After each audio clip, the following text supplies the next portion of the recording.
嗨，大家，你现在收看的是 Olivia OO， 我是 Olivia OO。今天这一集是要跟大家分享我怎么帮裤子跟裙子加上衬裤或衬裙。今天这一集要谢谢露露的提问，她说最近买到的裙子都很薄，很透光。如果大家有一样的困扰的话，我们就继续看下去咯。今天要处理的有2件，第一件是这一件之前做过改造的裙子。如果你的裙子是一体成型的话，你可以参考上一集的做法，我会把链接放在下面。第二件是这个之前腰带改小大全里面出现过的一件亚麻裤，之前改小，现在要改大，然后还要再改短，然后要再帮它加一件衬裤，因为我发现如果穿比较深色的内裤的话，看得其实非常清楚。那我们就先从裤子开始好了。这一件我想要把它改到我的膝盖以上大概5公分的位置的长度，在试穿的时候做好记号之后，就可以把它裁切掉。记得留好缝份，还有下摆要往内翻折2次的缝份。关于改衣长、裤子长度跟袖子的长度，之前做过蛮多集的，我也会把链接放在下面，大家有兴趣可以去看。那今天这一集就不多做这边的解释。在把裤子改好之后，我们就要重复这个版型，做出一模一样的衬裤。如果大家对制作现成衣物的模板有兴趣的话，可以在下面留言让我知道。在这个步骤做完之后，你大概就会知道你需要多少的内衬的衬布。我在买布料的时候才发现，原来现在有防静电的衬布可以买，我觉得蛮厉害的。内衬的布料其实还是有分正反2面，我在网络上查到的资讯是粗糙的那一面是正面，正面是要贴在你的肌肤上的那一面。然后等一下做完之后，内衬就是这个衬裤是不用有力往外翻的，所以前后里外要先搞清楚。我们等于是要复制出一模一样的裤子，只是里外相反，然后长度比较短。接下来就是这集的重点，如果你想要快速方便解决的话，你可以直接把刚做好的衬裤放进去，把衬裤的上缘往外翻折1公分，然后用长针缝、手缝或者是机器的平针，把所有的边跟原本的裤子的腰带缝合在一起。因为我要顺便把腰带改大，也想要有一个比较精细的做法，所以第2种做法是把整个腰带拆掉。我也把它在前板的腰绳拆掉，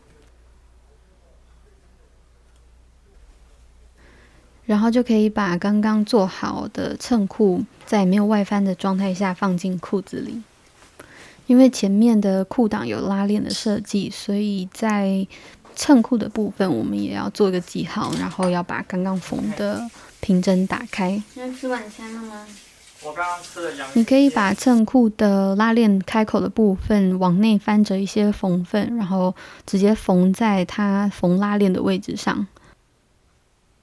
还有另外一个可能比较复杂的想法，就是把它正面对正面的方式先缝在背面，然后等一下衬裤反翻之后，缝线就会被藏在里面。所以这相当于裤子的内侧是我们要的正面，所以现在裤子的内侧对上衬裤的外侧，缝合在它固定拉链的这个缝线上。这个步骤你可以直接缝在它原本缝线的地方，可以帮助你的缝线直接隐藏在裤子里面，不容易被看到。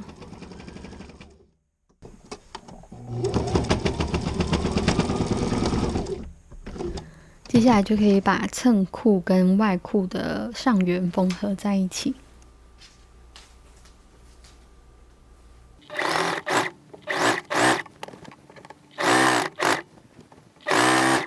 好了之后长这个样子。接下来我要重新做一个腰带给它。腰带的复制过程跟上一集做中长裙的那一集的腰带是一样的做法，所以这边我们就快速的看过去。复制出腰带之后，我们要用3明治的缝法把它们缝合在一起。当然你也可以选择把腰带的正面对上裤子外围的正面，在上缘缝一条平针做之字形收边或者是侧边。三明治的缝法，我喜欢拿腰带其中一面来先固定在裤子的内侧，然后上缘这样缝完之后再往外折。接下来只要把缝份往内翻折，然后缝一条平针在这个边缘上就好了。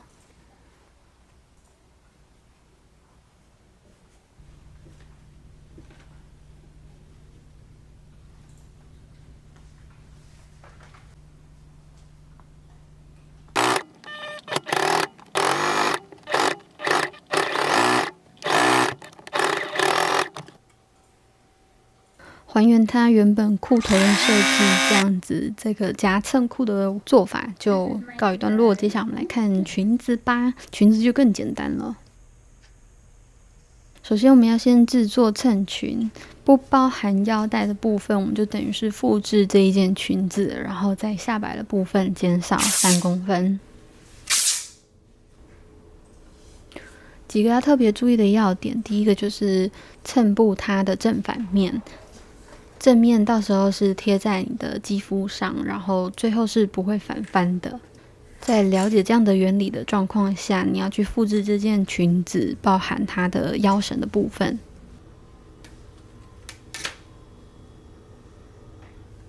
我是先做完腰绳之后，再来做它的曲线剪裁。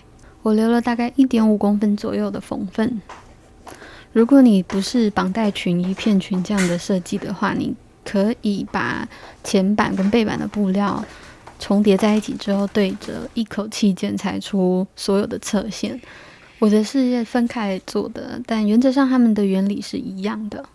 剪裁完之后，就可以把衬布正面对正面的方式，在两侧的部分缝合在一起，并用之字形或者是考克机来收边。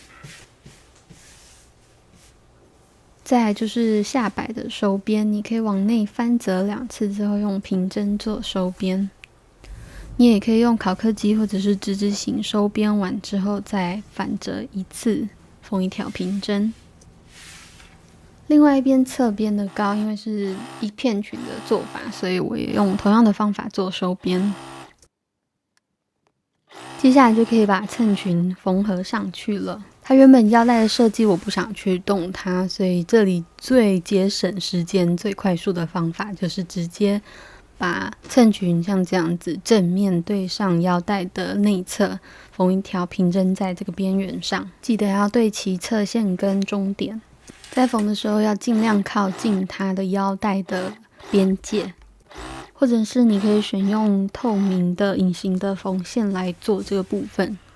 衬裙、衬裤这种东西不用反翻，我还是没有牢记在心里，所以在刚开始剪裁的时候我就犯了这样的错，结果就把好的那一面藏在里面了，非常的可惜，但也没关系，没有影响到它的整体功能啦。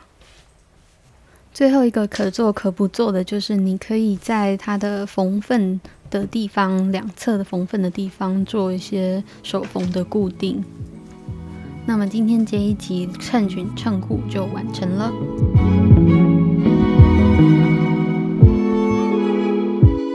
我发现最近有很多新的朋友、新的观众加入，谢谢大家订阅啦！有时候还是希望可以知道大家想要看的内容是什么，可以帮助我在找灵感的时候有更多方向。这个频道就相当于是我的裁缝笔记本，就当作是跟大家分享我的裁缝心得跟笔记。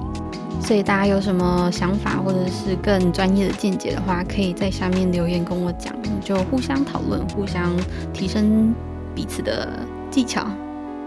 再次谢谢露露的留言，希望这集你们会喜欢。那我们下次见喽，拜拜。